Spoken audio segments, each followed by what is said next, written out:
I got a couple on the board already to go. So let's start with this one. This is similar to problem 3 from web work, not exactly the same. Let's take a look at it. So we're being asked to find the definite integral from 0 to pi over 8 of 5 plus e to the 6th tangent of 2x times e to the, times secant squared of 2x. And so when I look at those first 3 problems on web work, I feel like they're trying to make it maybe not super obvious, but kind of obvious what the choice for you should be. This one maybe less so than I originally thought about now that I'm thinking about more, but here's what I'm seeing. I am seeing secant squared of 2x. And secant squared of 2x is essentially the derivative of tangent of x, of 2x. And I have a tangent of 2x right there. So if I had to choose anything for you, I should use different colors, I would definitely try starting with, it might not be right, but I would try starting with u equal to 6 tangent of 2x. Because 1, it is stuck somewhere, right? It's definitely stuck in the exponent. And 2, its derivative is essentially in my integral, right? The derivative here, du dx, is 6 times the derivative of tangent of some stuff is secant squared of the stuff times the derivative of the stuff because of the chain rule. So the derivative of tangent of 2x is going to be secant squared of 2x times 2. And I've got a secant squared of 2x dx. So I'm going to rewrite that so I have that there. Again, there are different ways of doing this. People like to solve for dx. Like you could totally, I don't do it this way, but you could definitely say dx equals du over all of this, and then put that in for dx, and then cancel the secant squares of 6x, oh, sorry, 2x. It's just not the way I roll, but you can totally do that if you like it. I personally like to make what I have over here look like what I have in my integral. So I see that if I divide by 12 and multiply by dx, I'll have du over 12 equal to 6 times, oh, sorry, the 6 times 2 came over, equals secant squared of 2x dx. And now this thing here, secant squared of 2x dx, is exactly what I have there. I want to remind you as well, if I'm doing a u substitution, I'm always, always, always making sure the dx transforms into a du before anything else. So this is going to become du over 12. And then I worry about everything else. So this right here, that's going to be u. So here's what I've got. I've got the integral of 5 plus e to the u times du over 12. Now, I think instead of writing du over 12, right, it's all of this. Whenever you have an integrand, it's always times du, it's all of that times du. I would rather bring the 1/12 out in front. So I would rather write this as 1/12 the integral of 5 plus e to the u du. We don't write parentheses around this typically. When you have the du out there, it's assumed that du is multiplying everything in your integrand. Okay, so question. Real question, not just a question I'm going to say the answer to. Do you want me to change the limits of integration, or do you want me to leave them as x limits of integration? I know what I want to do. So who votes yes for change? Who votes no for leave them the same? So like, I don't care, just do the problem. All right, no one's saying anything, that's fine. My blind's on. Yes, awesome, good, that's the choice I was gonna make anyway. Unless everybody said no. So I'm gonna change the limits of integration, all right. So I have, this is what I'm using to change the limits of integration. So if x equals, I should be, yeah, let's be let's be color coded. So if x equals 0, u is going to equal 6 times tangent of 2 times 0. 2 times 0 is 0, tangent of 0 is 0. 6 times 0 is 0. If x equals pi over 8, then u is going to equal 6 times tangent of 2 times pi over 8. 2 times pi over 8 is pi over 4. Tangent to pi over 4 is 1. So u is 6 times 1, which is 6. So these limits of integration change from 0 to pi over 8 to 0 to 6. And now we can just anti-differentiate this and plug in these limits of integration. So here's what we're going to get. We're going to get 1/12 times the antiderivative of 5 is 5u. The antiderivative of e to the u is e to the u. From 0 to 6. And then I've run out of room because I'd have. I guess I'll try plugging it in here. I get 1/12 times, plug in 6. I get 5 times 6, which is 30, plus e to the 6, which is just e to the 6, minus plug in 0. And this is one of those questions where when you plug in 0, you don't just get all zeros. 5 times 0 is 0, plus e to the 0 is 1. So my answer ends up being, I'm going to smush it in down here, 1/12 times 30 minus 1 is 29 plus e to the 6th. And I wouldn't try and get a decimal approximation here. I would leave it as 1/12 times 29 plus e to the 6th. Or you might write it as 29 plus e to the 6th all over 12. But that's kind of as simple as it gets. Are there questions about anything we've done here?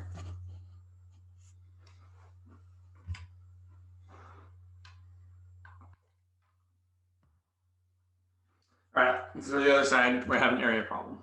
So I'm going to go kind of back and forth between area and u substitution. And of course, there are area problems where you have u substitution like this. This is technically an area problem. You're finding the area, I should say the net area under the curve of this function between 0 and pi over 8.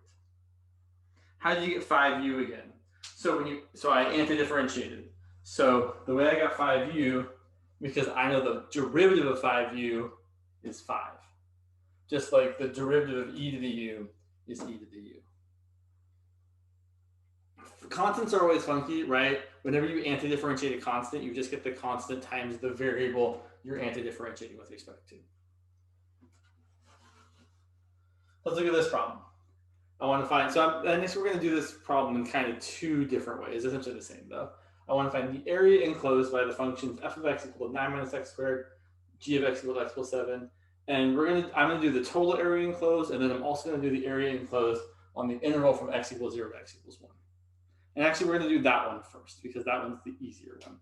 So to really find the area enclosed by two functions, you just kind of have to know which one's bigger. You don't even really have to know that if you really don't want to, but I like to. So since we're between 0 and 1, I'm going to pick a value between 0 and 1, which is not super nice. I'm going to pick 1/2 and see which of these is bigger. So if I plug in 1/2, f of 1/2 is 9 minus 1/2 squared, which is 9 minus 1/4, which I don't really want to simplify. G of 1/2 is 1/2 plus 7. So this one's clearly bigger. 9 minus 1/4 is bigger than 7 plus 1/2.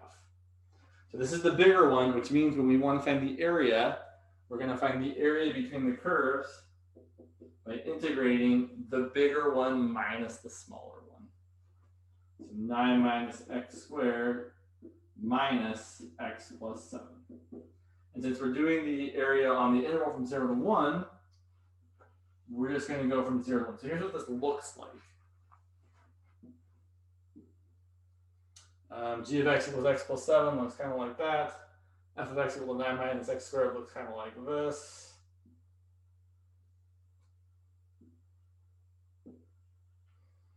So we are integrating from x equals 0 to x equals 1. Yeah, 1. Ooh, did I have to do? Yeah, okay. Yeah, that's fine. That's fine. So 1. Yeah, that's kind of have to go -1 to 0. Oh well. Such is life. So we are finding this area right here. And yes, I will just mention these graphs do intersect at the point where x is 1 and y is 8. Oh well. So I'm going to integrate from 0 to 1 because that's what I was told to do, right? I was given the interval from 0 to 1. And then we're just going to calculate this thing. So you might simplify this integrand first as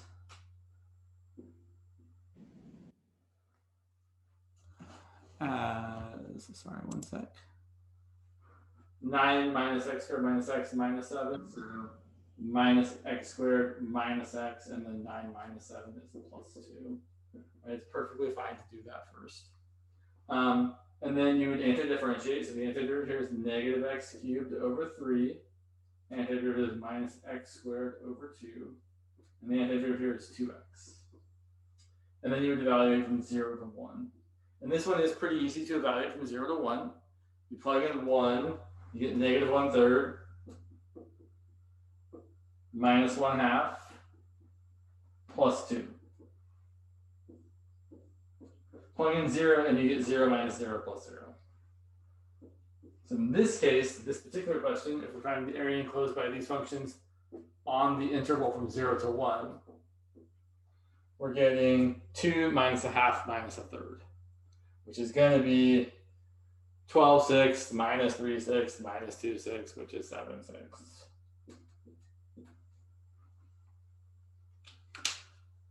And I know there's a question like this on the homework, so like someone sent me a very similar question, but I will say that more often the question we really get asked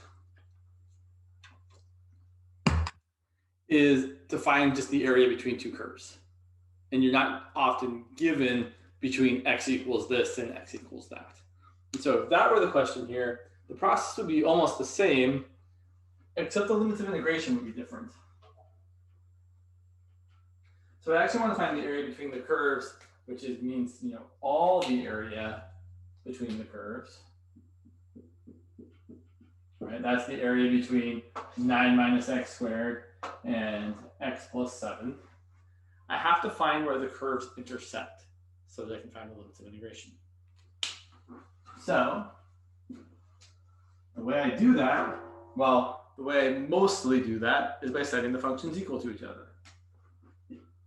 So I'm going to set 9 minus x squared equal to x plus 7, and I'm going to solve. I'm going to bring everything to the right so I can have a positive x squared. So I'm going to have 0 on the left. I'm going to add x squared. So I'll have an x.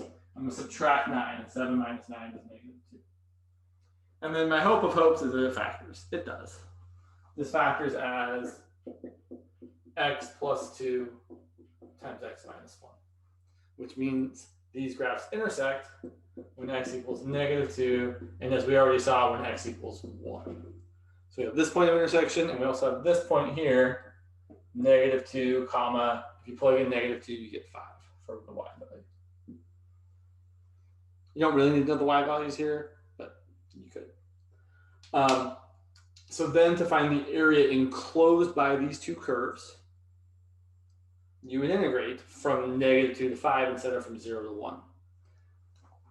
The process is still, the process is still pretty much the same though, right? Instead of 0 to 1, I'm going to erase this down here so I have a little more room.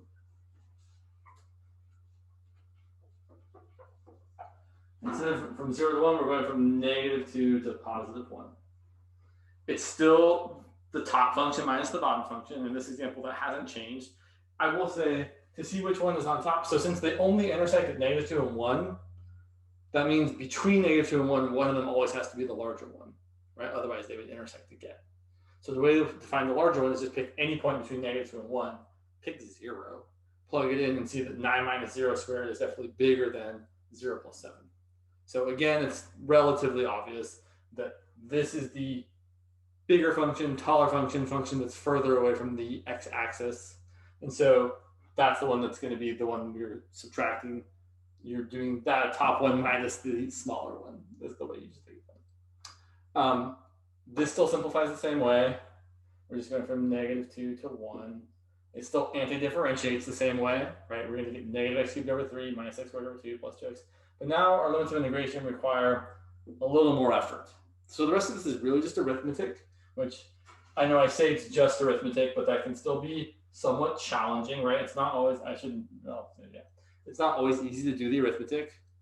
we're going to do anyway. So I'm going to plug in the 1. I'm going to get negative 1/3 minus 1/2 plus 2 minus, I'm going to plug in negative 2. Okay, so let's be careful. Drop our pens. So if I plug in negative 2 cubed is negative 8, but it's negative 8, so it's positive 8/3. Plug in negative 2 here, negative 2 squared is positive 4. So it's negative 4 over 2, which is negative 2. Plugging in negative 2 here, I get 2 times negative 2, which is negative 4. And then I would simplify that. So blah. Here's what I see off the bat. And I try to do this when I'm simplifying. So I'm going to erase this picture now. If I see fractions with a common denominator, I try and put them together to see what happens. So I've got negative 1/3 minus 8/3. That's negative 9/3, which is negative 3. So I've got negative 9/3 minus 1/2 plus 2. And then this is a minus 6, but it's a minus 6, so it's really plus 6.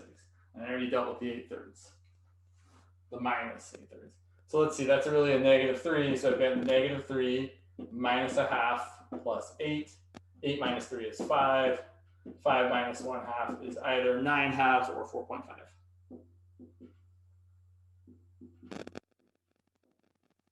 Either way. So we're definitely going to talk more about that. So kind of think which way we're kind of want to go back and forth. Yeah, I kind of do want to go back and forth. It's important to talk about U subs. It's important to talk about area between curves. Someone had there was one, yeah, I'm not there yet. There's one question I really want to do because I think it's fun, but we're not quite there. We will be there at the end of the day, but not right now. So let me see. Let me grab the other questions. Oh, yeah. And then there was this practice test that had some other wacky stuff on it that we can definitely look at. So let's look at a couple of U substitutions. Well, a couple of integrals that we think are U substitutions. So let's look at this one, which is indefinite. The integral of, what do I got here? Excuse me. X to the 5th plus 10x cubed plus 3 to the 6th power times, sorry, one sec. X to the 4th plus 6x squared dx. And again, when I see something like this, I do feel like they're trying to make it kind of obvious. They're saying, okay, I've got an integral of something to a power times something else. My gut is to say, well, U should be this. I don't know if it's actually right.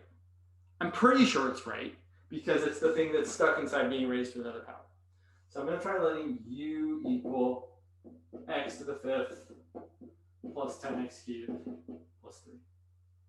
And then my du dx is the derivative of this, which is 5x to the 4th plus 30x squared.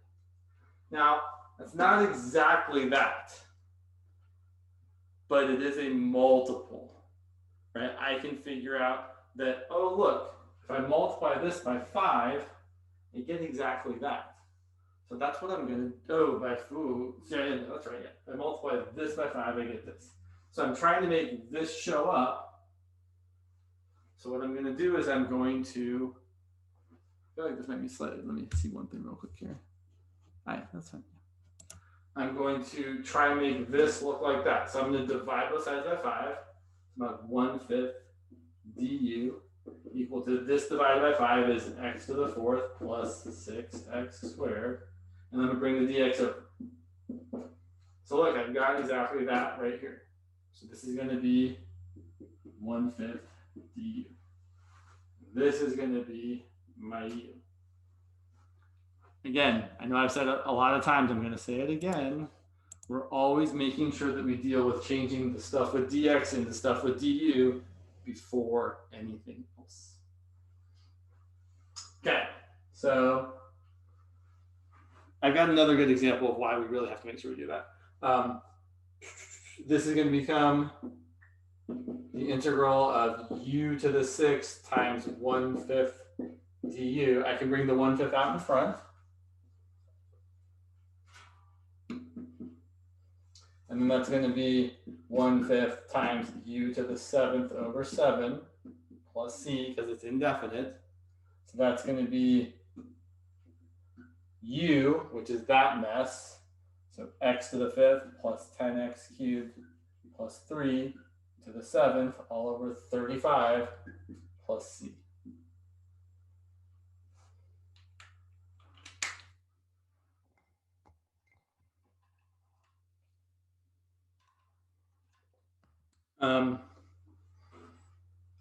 This brings up a good point. Sorry, we'll get to some more area in a second here.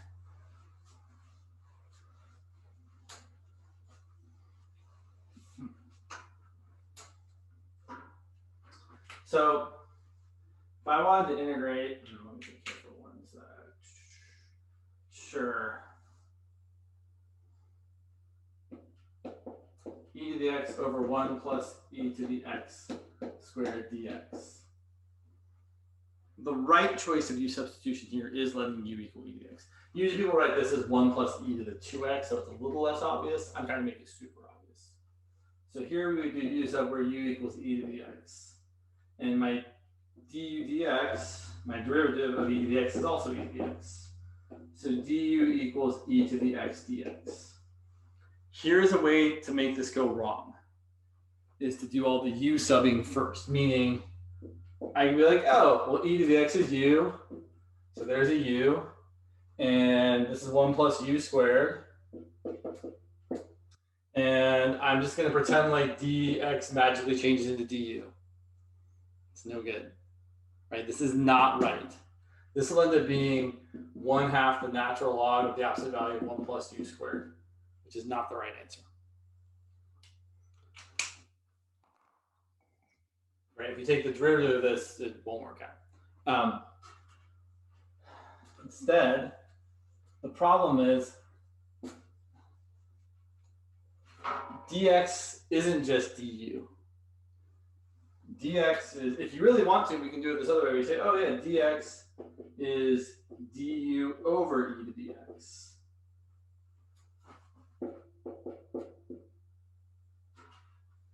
Sorry, I said the wrong thing.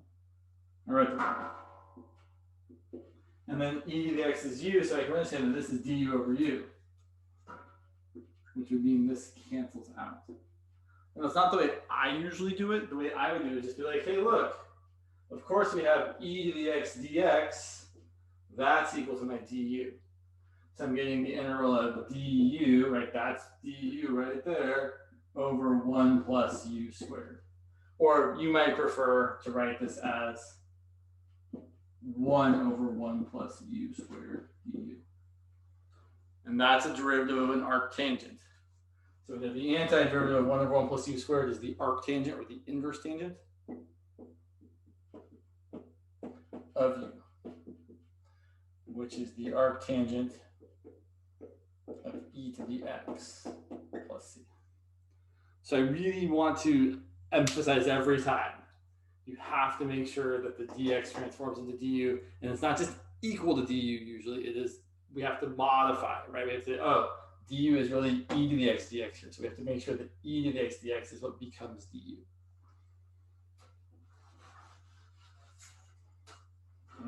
Let's see. Okay,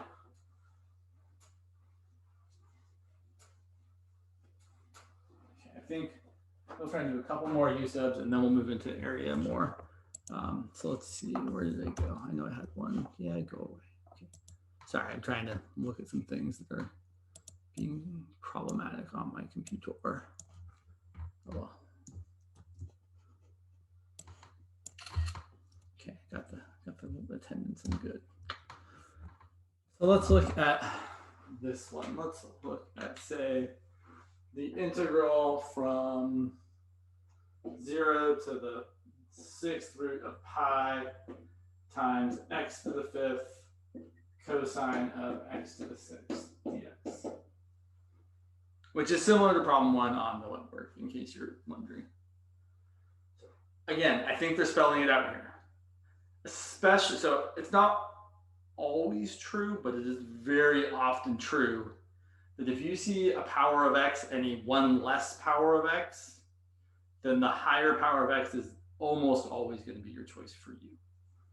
If you let u equal x to the sixth here, my du dx, the derivative of x to the sixth is 6x to the fifth.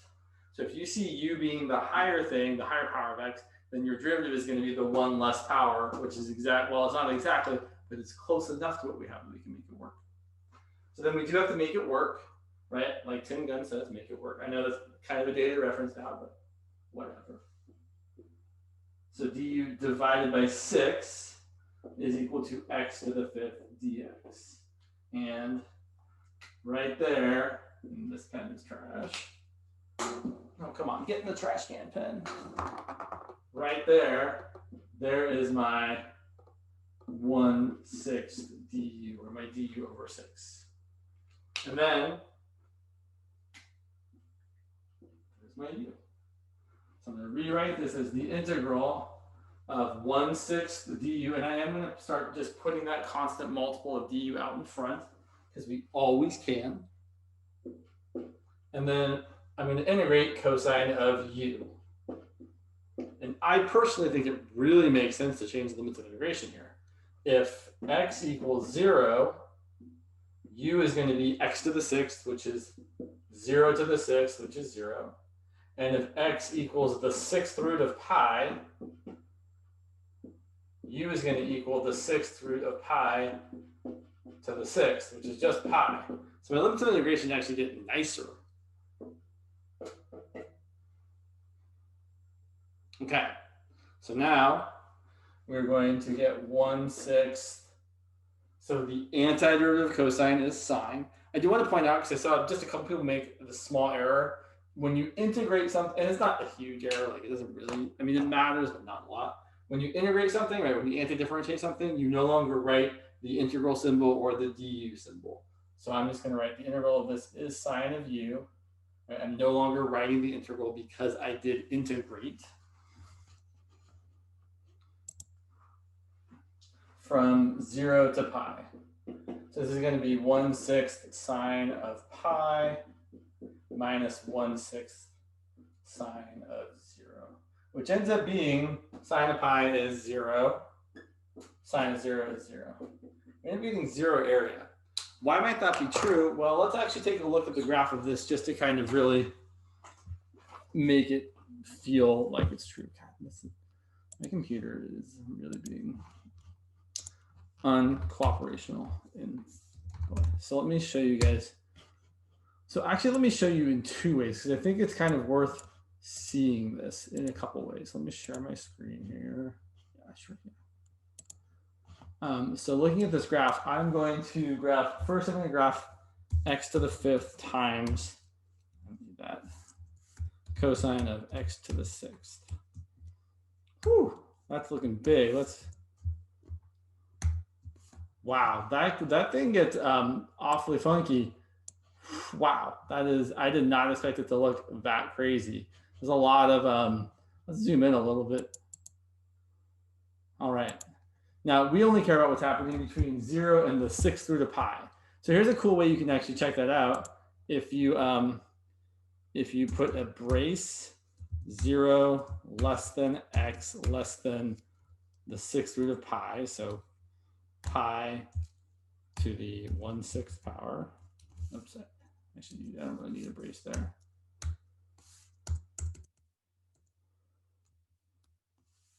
So if we look at, so that actually reduces what we're looking at, and so it just ends there. And so what we're actually saying is the area under the curve here is as much as the area below the curve here, which it doesn't really look like that. Did I get the right limits of integration? Yeah, I did. Okay. So it's actually easier to see that this is going to be 0 if we look at the transformed version. If we look at 1/6 cosine of u. You don't really need the 1/6, but whatever.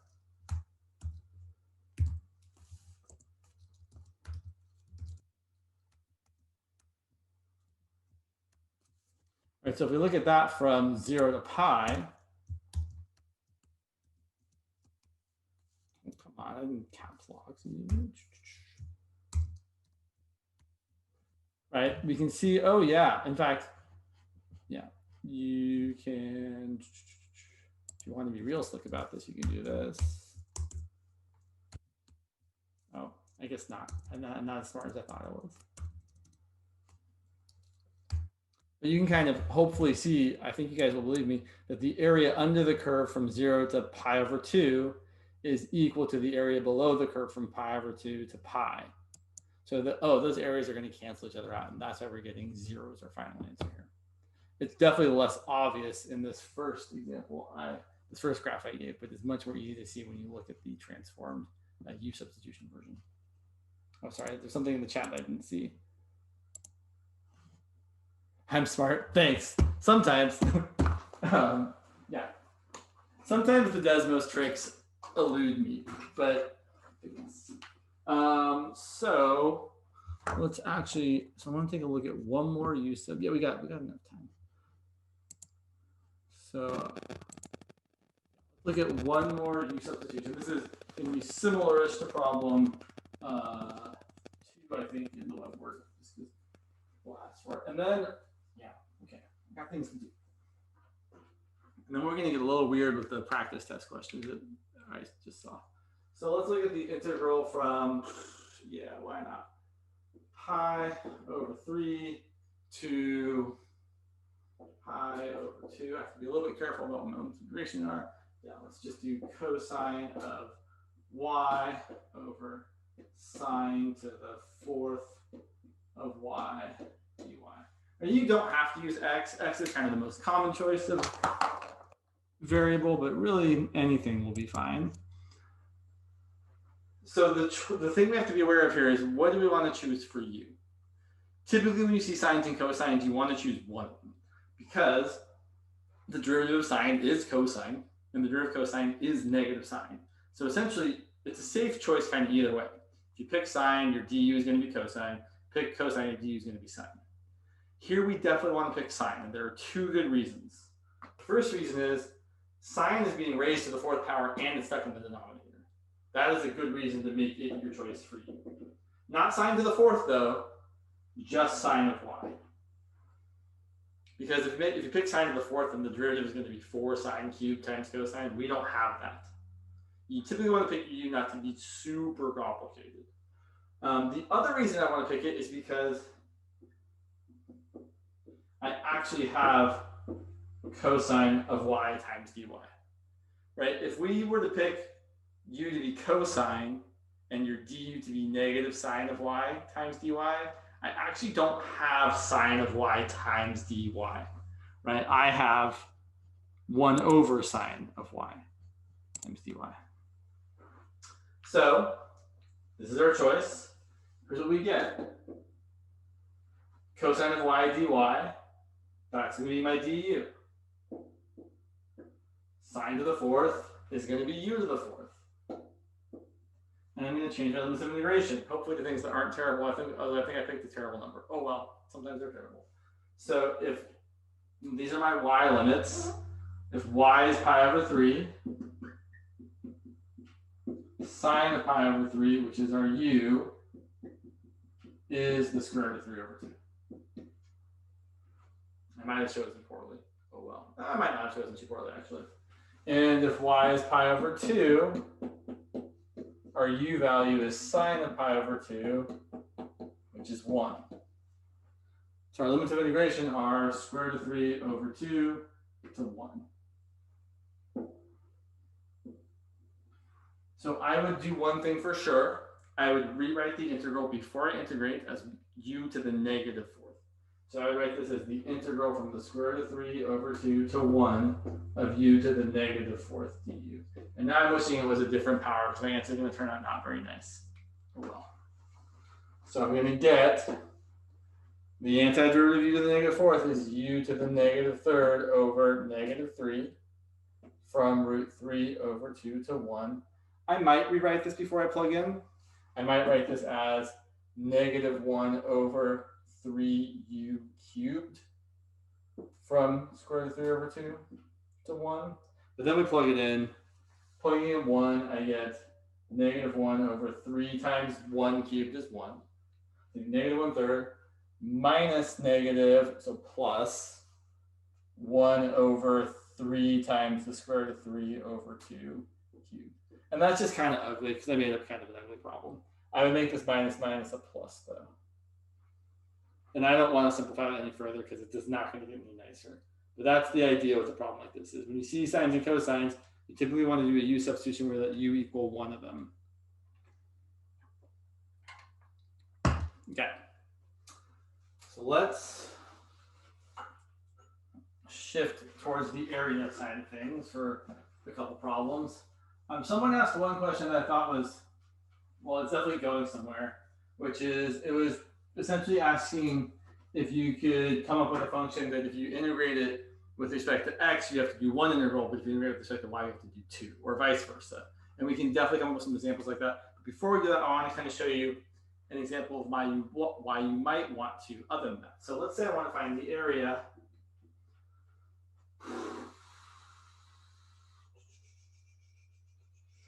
Sure. Sorry. Yeah. So the area enclosed by the following. Y equals 1, y equals 0, x equals 0, and y equals to the natural log of x. I want to find the area enclosed by those four graphs. Could you bring the whiteboard a little closer? Sure.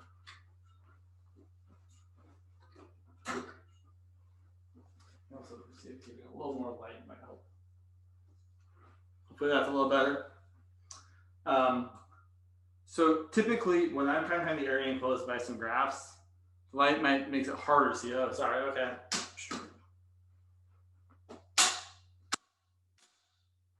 The problem, let me do one thing here. The problem is that Zoom always wants to auto adjust your lighting. So let me just change the video setting. Yeah, let me turn that off. That might be better now. Maybe I think I might need a little bit of light now.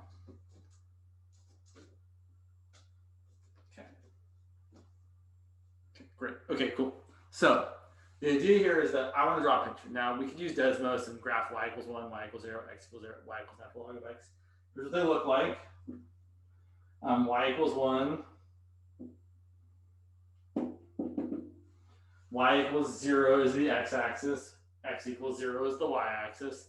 And the natural log of x looks like this.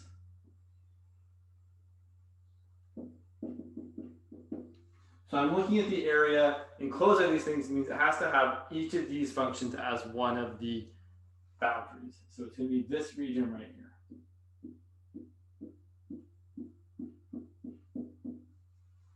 Now, I'm going to talk about doing the integral with respect to x because that's how we usually think of it. So you're trying to find the area enclosed by curves, and you're doing it the usual way, where you're integrating with respect to x, you're thinking about doing the top function minus the bottom function.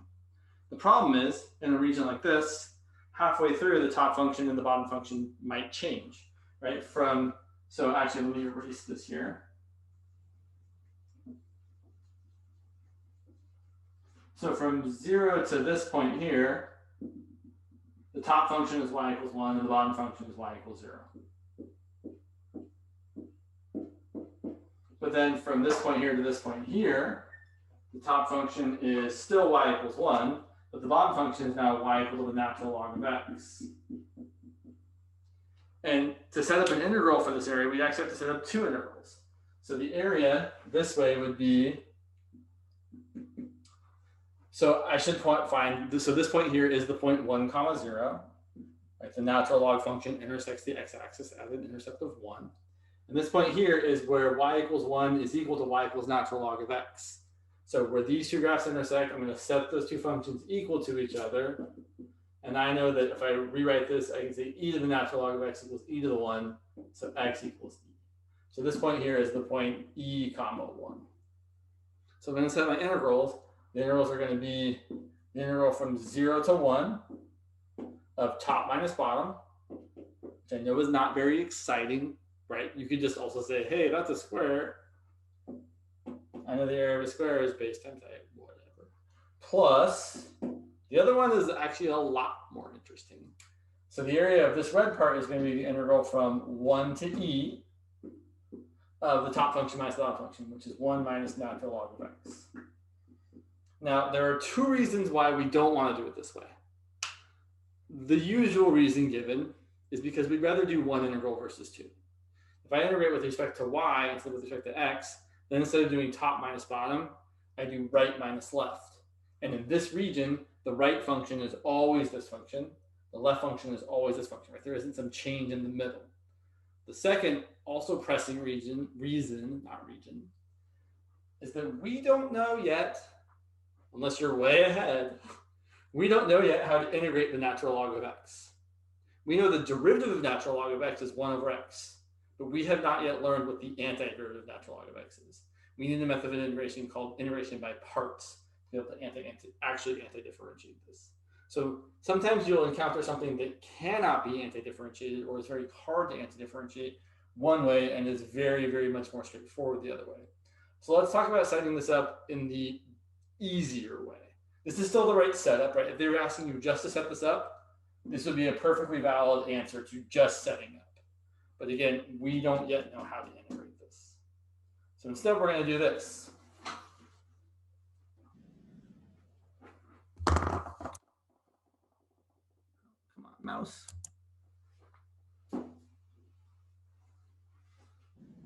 So we're still going to look at the same region.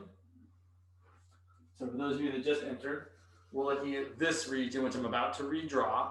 It's bounded by y equals 1, y equals 0, x equals 0, y equals natural log of x.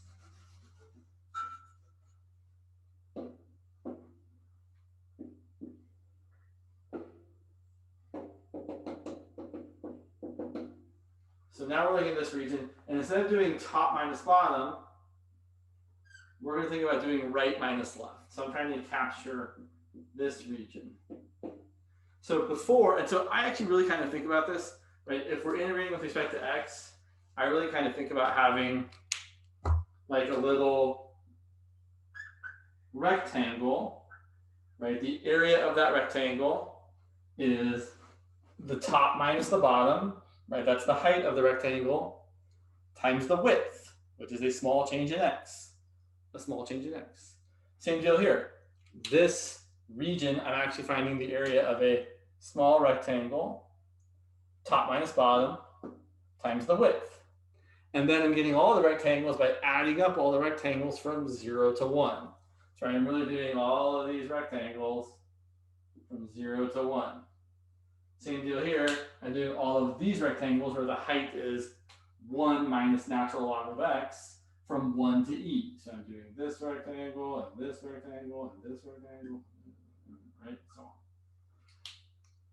So when you're integrating with respect to x, you're thinking about having vertical rectangles, where the height is the top function minus the bottom function, and the base is just dx, a small change in x. When we do it this way, we flip our way of thinking. So now, instead of thinking about having a vertical rectangle, I'm going to have a horizontal rectangle, or sometimes I'll say a horizontal strip. And the area of this rectangle is equal to the height, which is the length of the rectangle. So this length here, which is going to be the right function minus the left function. Because right, if we want to find the length of something, we should do the bigger thing minus the smaller thing. And just like the y's get bigger as you go up, the x's get bigger as you go right. So the bigger thing is this, and the small thing is that. So the area of this rectangle is the right function minus the left function times the thickness, or the base of the rectangle, which is a dy. A small change in y, or a delta y would also be an appropriate way to think of it. All right. And then, just like before, we said I'm going to let my rectangles go from 0 to 1, or for this red part from 1 to e. Here, we're going to let our rectangles go as low as 0 to as high as 1. So watch this. We're going to do the area of this region is equal to the integral from y equals 0 to y equals 1. I would normally just write 0 to 1, but I want to emphasize that it is a y value. And then we're doing the right function minus the left function, dy. Okay, and this is where things are a little bit tricky. Let me ask you guys first. This line here, what's that left function?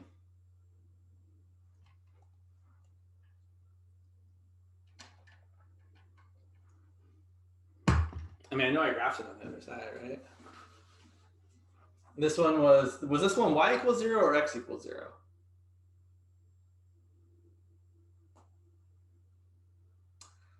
It's the y-axis, but it's x equals 0. And the way I always remind myself that this is x equals 0 is if x is 0, you haven't moved left or right. This is x equals 0 because all the x, right? If you think about the points on the y-axis, they're like 0, 3, 0, 4, 0, 5, 0, 6. All the x's are 0. Similarly, the y-axis is, sorry, the x-axis is y equals 0 because, again, you're on the x-axis. The x values can be whatever, but the y value is nothing. So what I really, really, really want to stress is that my left function is x equals 0.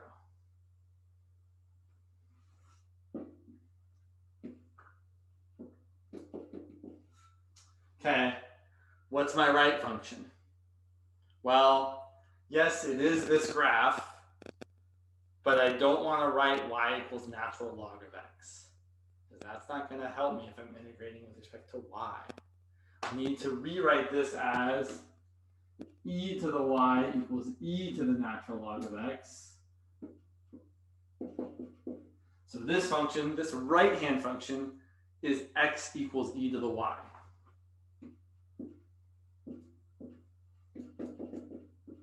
So just like when we integrate with respect to x, right, we have y equals 1 minus y equals natural log of x for our top and bottom function. If we're integrating with respect to y, we have x equals a function of y minus x equals a function of y. Basically, the variables here should always match the variable there, at least in Calc 1. And look, this is way, way easier. I know how to anti-differentiate e to the y, so do you. Here's what we've got. We've got the integral from 0 to 1 of e to the y dy. You couldn't ask for an easier integral. That's going to be e to the y from 0 to 1, which is e to the 1 minus e to the 0, which is e minus 1. And you're done. So the real kind of point of this problem is to show you that really two things. One, it's nice to sometimes change the limits of integration because it's going to make it so you don't have to do two integrals. And two, sometimes it's nice to change I should say not the limits of integration, the variable you're integrating with respect to, because it's going to be something you actually are able to integrate, and maybe even easier to integrate.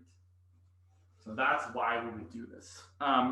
Yeah, I think we should do another example of a problem like this, and then we will move on to looking at the. There were definitely some practice test questions that somebody asked me about that some of them look kind of funky. I'm not going to lie, but not undoable. Just like a little weird to start off with, but that's all right.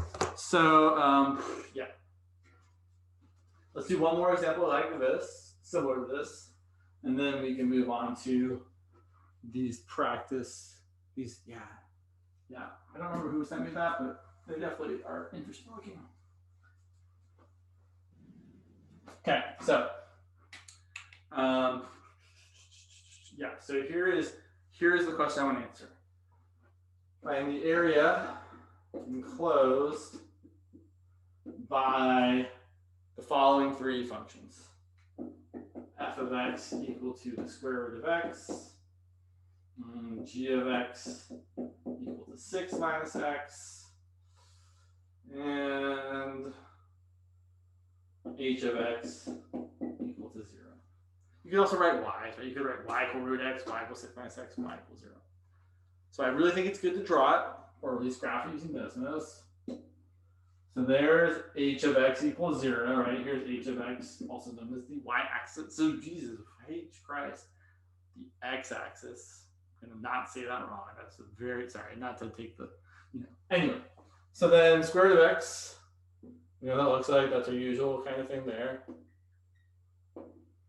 And then 6 minus x has a y-intercept of 6, an x-intercept of 6, something like that.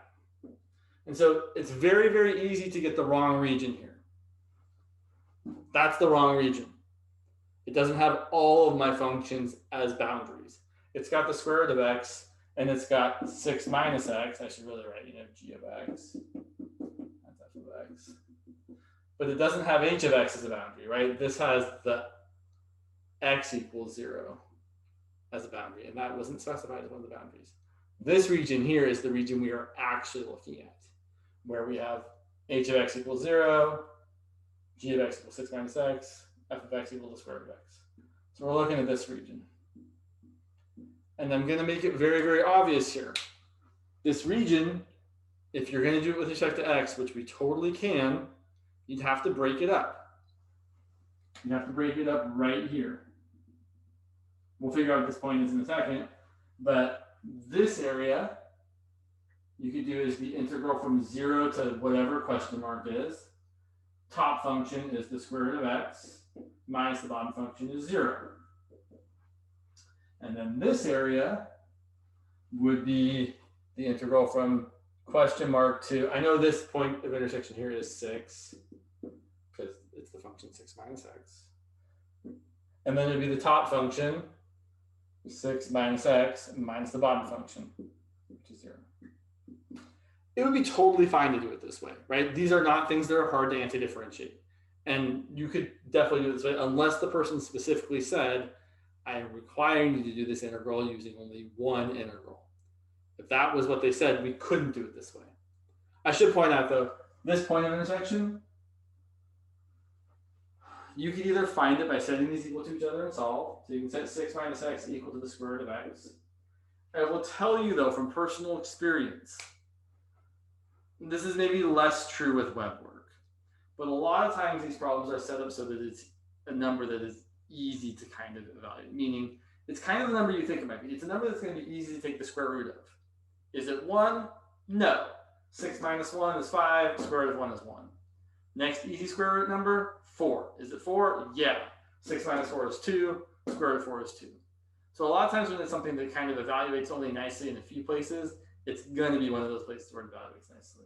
So that point there is the point 4, 2. So you could definitely do this problem as the integral from 0 to 4 of the square root of x plus the integral from 4 to 6 of 6 minus x. Alternatively, you could also think about, instead of doing top minus bottom, which is what we were just doing, you could think about doing right minus left. So I can think about, oh, those rectangles go as low as 0. I should say y equals 0, and as high as 2, right? Because that point of intersection is x equals 4, y equals 2. And then the right function is y equals 6 minus x. And if we solve for x, it becomes x equals 6 minus y. I know it's kind of the same. Add x, subtract y. So that's the right function. And then the left function is y equal to the square root of x, which becomes x equal to y squared.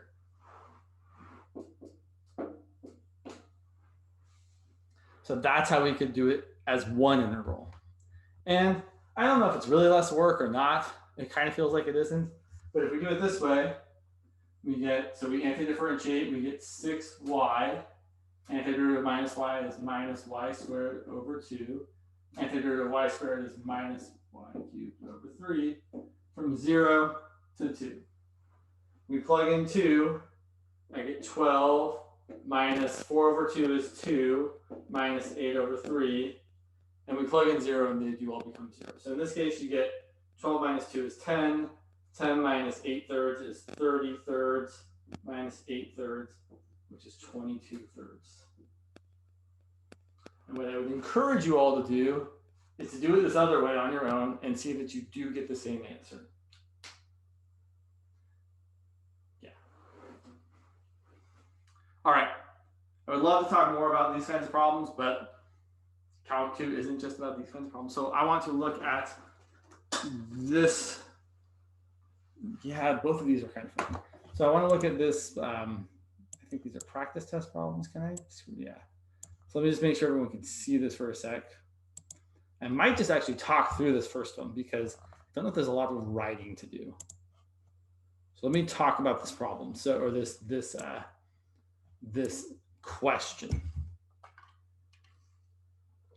And again, please, especially for this stuff, chime in if you have questions, because I feel like this one is a little weirder than usual. So suppose that f has a positive derivative for all values of x in the real numbers, and that f of 1 is equal to 0.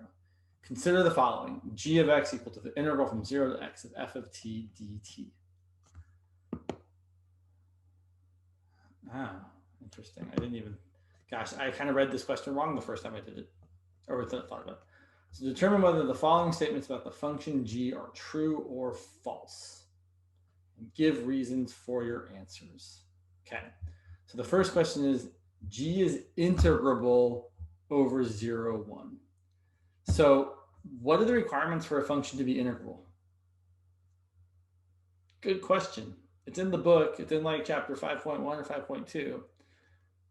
Typically the way we kind of, for lack of a better word, dumb it down, because it's a very kind of actually complicated, integrability is a nuanced and complicated requirement or a property. The easy way to kind of say is that the function has to be continuous. So what I really want to ask is, when they say is g integrable, you should really ask, well, is it continuous? Or the book also specifies you can have a finite number of jump discontinuities. So the question they're really asking there is g continuous over 0, 1? Well, that's a good question. Let me write it down and then I'll stop sharing so we can talk about it. So we have g of x. So I will fully admit, when I first read this question, I actually thought they meant is f of x integrable, but that's not what they meant. So g of x is equal to the integral from 0 to x of f of t dt. And we do know that f has a positive derivative for all values of x. So f prime of x is positive for all x. And we also know that f of 1 equals 0. Okay.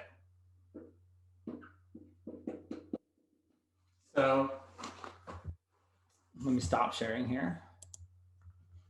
So to answer the first question, they're asking, is g integral? And we're going to take that to mean, is g continuous? Ugh. Well, they've said nothing about continuity. So here's the thing that I think they're going for. And let's just actually pretend like we don't know what, well, I mean, not really pretending. Let's pretend like we don't know what to do. I'm going to take the derivative of both sides, because this is clearly kind of giving me a clue, right? This is kind of the usual fundamental theorem of calculus part 1 setup, where you're like, you have a function that's equal to an integral of another function. We often take the derivative of this. So g prime of x should equal what? What do we get for g prime? Any brave volunteers? What's the derivative of the integral of f? Exactly. Thank you, Morgan. It's exactly f of x. Okay. So here's what we're saying. The derivative of g is equal to f. What do we know about f? Is f continuous? Well, it actually is. And here's how we know. For a function to have a derivative, it has to be continuous. So because f prime of x is greater than 0 everywhere, that means the derivative exists everywhere. And so f prime exists everywhere, which means f of x is continuous. Okay, but the derivative of g is equal to f of x. So g is a function whose derivative is always continuous, which means that the function g is continuous. So g prime being continuous, right? Again, that means the derivative exists everywhere if it's continuous. So g prime being continuous implies that g itself is continuous. And continuity is enough to say that the function is integral. So that is kind of a lot, I feel like, to get to the G is continuous. Maybe the teacher did it a different way. I don't really see an easier way to get there. So that's what I would say. I would say the derivative of G is F. F is continuous because it's differentiable. That was a given. And then if the derivative is continuous because it's equal to something that's continuous, it is also the fact that the original function is in fact continuous, which means it's integrable. Whew. So this all really relied on the fact that knowing that that for a function to be integrable, we can just substitute in kind of continuity as the condition, and that will be just fine. Wow, that was a little challenging. Okay. So let's talk about the other part. So I'm going to erase. Yeah, I want to erase. I'm going to erase. So the second, and these are true or false questions.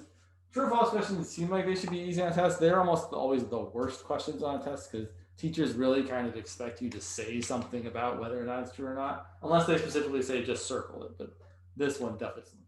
So the second question is true or false.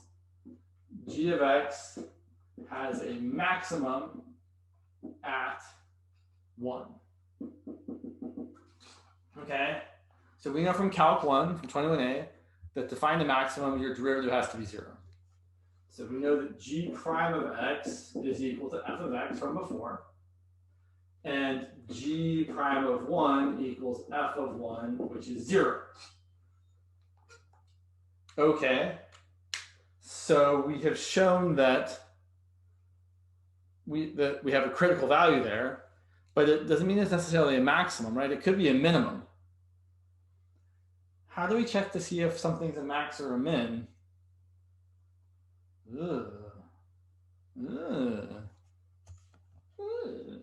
Sorry. So the problem is, usually the way I would check to see something was a max or a min was I would check the first derivative test. So I'd be like, okay, here's G prime. I know G prime of 1 is going to be 0. And then I would check to see what, if it was going to be a maximum, I would need the first derivative to be positive here and negative here. But I don't really know anything else about G prime, which is equal to f, right? They don't give me a lot of other information about f of x.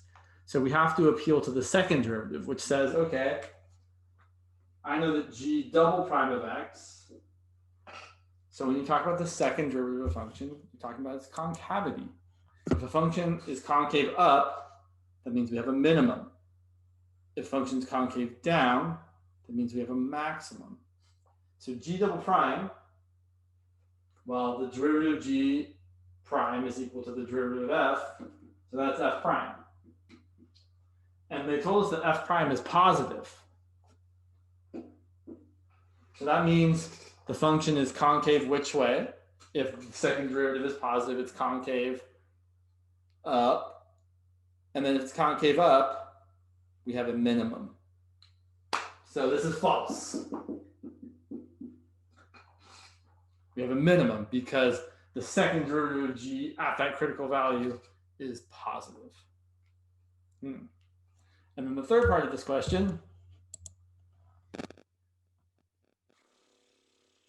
that looks weird. Okay, so the third part is the graph of dg dx. So the graph of, I'm going to write G prime of x, which is dg dx, crosses the x-axis at x equals 1. Crosses x-axis at x equals 1. Well, that seems true, not because I just know it off the top of my head, but because we just said before that G prime of x is equal to f of x, and f of 1 is equal to 0. So it is definitely true that G prime of 1 equals 0, which means, yeah, the graph of G prime will cross the x-axis. Oh, cross. It'll touch the x-axis, and it will cross it because its derivative, right? The derivative of G prime of x is positive, which we just learned over here. If your derivative is positive, it means you're increasing. So g prime is an increasing function. So on the left side of 0, it would be negative. On the right side of 0, it would be positive. No, I don't know. I'm confused. I don't like it. Oh, no. Okay, I get it. I see. This is yeah, I don't know about this problem. This is some weird stuff. This is definitely really making me think about it. So, yeah, the graph of G would have a minimum at the point 1, whatever. So that wouldn't cross anything because it'd be a minimum. But we're about to have the graph of G prime. And the graph of G prime does cross the x-axis because, again, its derivative, which is G double prime, is positive. So the function G prime is increasing from left to right, which means if it's hitting the x-axis at 1, it's definitely crossing it, being negative before that and positive after it. That is bizarre. I don't know if I love these true-false questions. I mean, I'm happy to address them, but I feel like they are kind of just extra funky. There was another screenshot as well. Let me take a look at this. I looked at these earlier. These ones seemed a little less intense, I feel like. So let's take a look at these. Oh, yeah, especially that last question. So I'm not gonna show you guys these because the answers are written here. So let me just. I really think the last question on this one is actually pretty good. So whoa, come on, Sharon. The problem with moving my board forward is my chair gets stuck on it more easily. So here is our setup for this next problem.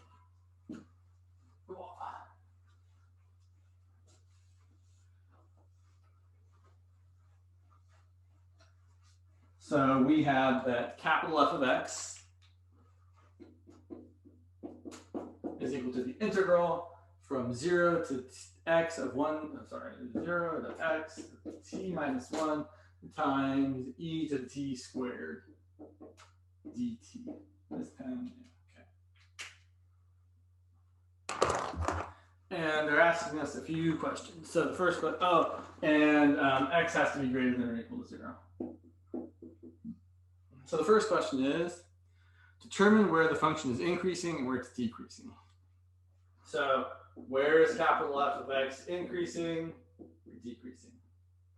So this is really a test of our Calc 1 knowledge. Well, it's kind of a mixture of our Calc 1 and fundamental thermocalculus knowledge, because we know we can tell a function is increasing or decreasing if its derivative is positive or negative. To take the derivative, fundamental thermocalculus. So we see that f prime of x is equal to, again, right, it's just this with the x thrown in for t. So it's x minus 1 times e to the t squared. And again, we're sticking to just x being greater than or equal to 0. So we're kind of starting at 0, like that. Oh, sorry, e to the x squared, not e to the t squared. So e to the x squared is always positive. E to the anything is always positive. 2 to the anything is always positive. An exponential thing is always positive. X minus 1 is the only thing that can change signs here. So 1 is going to be the place where it might change from positive to negative. Pick a number larger than 1, like 5. 5 minus 1 is positive. E to the anything is positive, positive, positive, positive. On the other hand, if I pick something between 0 and 1, like 1/2, 1/2 minus 1 is negative. E to the whatever is positive. Negative, positive is negative. So this function, I would draw this even though it's not required. This function is decreasing then increasing, which means we would have a relative minimum at 1. Probably also an absolute minimum because of the nature of it being only one of them. So I can see that f of x is increasing on the interval from 1 to infinity and decreasing on the interval from, I would say 0 to 1, exclusive of the endpoints. I could make a case for including 0. He doesn't even say that. He just says it's increasing when x is bigger than 1, it's decreasing when x is less than 1. That seems a little hand wavy, I gotta say. I would like him to be a little more specific there. Okay, second question. Determine the intervals where the function is concave up or concave down. So concave up, concave down is talking about the second derivative. This is where we're gonna have to do a little bit of work. So second derivative, I'm gonna have to use the product rule. So f double prime of x is derivative of this, which is 1 times that, e to the x squared, plus this, x minus 1, times the derivative of e to the stuff, which is e to the stuff times the derivative of the stuff. I would factor out an e to the x squared for both of these. I'm left with a 1 plus x minus 1 times 2x, which simplifies as e to the x squared times 2x squared minus 2x plus 1. That's fun. Is it factor? I don't know, it's always positive. So we would have to check to see if this was ever equal to 0. It doesn't factor, so we have to check for the zeros would be the quadratic formula, or just looking at the discriminant.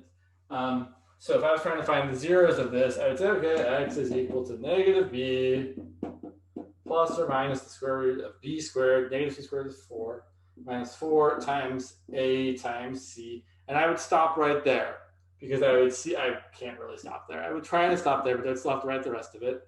But then I would stop and I would say, oh, look, the stuff inside the square root is negative, right? 4 minus 8 is negative. So that means that that this is never equal to 0. So this whole expression is either always positive or always negative. Pick any value for x, like 1, and plug it in and see that this is positive, and this is 2 minus 2 plus 1, which is also positive. So here the second derivative is always positive, which means it's always concave up on the entire interval. 1 to infinity. You might include, 0 to infinity. Okay, neither of those questions are the questions I think are actually interesting, although they're not bad questions. They're just not the questions I really want to look at. So the last question is the following, which I think, I've definitely seen questions like this before. I think they're pretty good. So I would ask a question like this on the calc 2. Not the first one we looked at, but definitely this next question I can see asking on a calc 2 midterm. So again, here's our f of x, just as a reminder. F of x is equal to the integral from 0 to x of, what was it, 1 minus t times e to the t squared. I feel like that's right. T minus 1, sorry.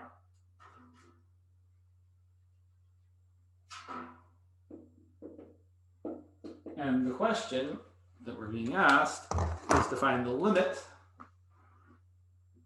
as x approaches 0 from the right of f of x plus x over x cubed plus 5x squared. It does have to be 0 from the right because this thing isn't defined to the left of 0 per the instructions. So, yeah. So what do we get if we plug in 0? Well, I get 0 plus 0 on the bottom. I get 0 plus, what's f of 0? If I plug in 0 for x, what's this integral equal to? Good question. What is f of 0?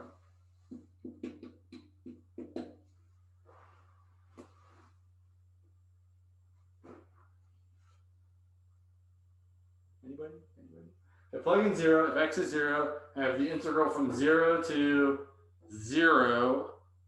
And if the top and the bottom limits are the same, you have no area because you don't have any base. That's something I just want to make sure everyone is actually aware of. If I say, what's the integral from 7 to 7, there's some crazy function in here, right? E to the x squared, 5x, sine x, other garbage. I don't care what's in here. If I start at 7 and end at 7, I've got 0 area. So whenever the top and bottom limits are the same, we know there's the integral, the definite integral is equal to 0. So this is a 0 over 0 type of limit. And while we could try doing something like factoring and canceling, that's not what we're meant to do.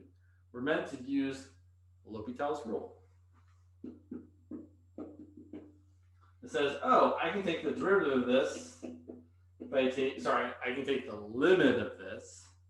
If it's a 0 over 0 or infinity over infinity type of limit, by taking the derivative of the top and the derivative of the bottom and the limit of that expression. The derivative of the bottom is 3x squared plus 10x. The derivative of the top is f prime of x plus 1. And looking at this, I probably should just plug in what f prime of x is, right? I know that f prime of x is x minus 1 times e to the x squared. So let's go ahead and substitute that and see what we get.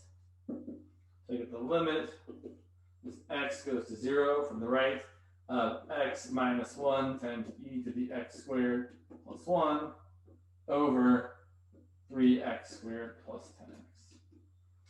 And if I look at this real carefully for a second, and I think about plugging in 0, well, the bottom's still 0. And the top is negative 1 times e to the 0 is negative 1 times 1, which is negative 1. Plus 1, that's still 0. It's still a 0 over 0 limit, so we use L'Hopital again.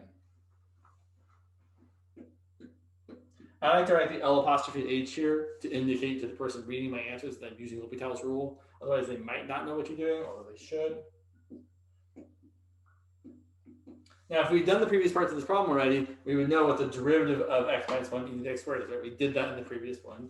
It was e to the x squared plus x minus 1 times e to the x squared times 2x. Derivative of 1 is 0 over derivative of the bottom is 6x plus 10.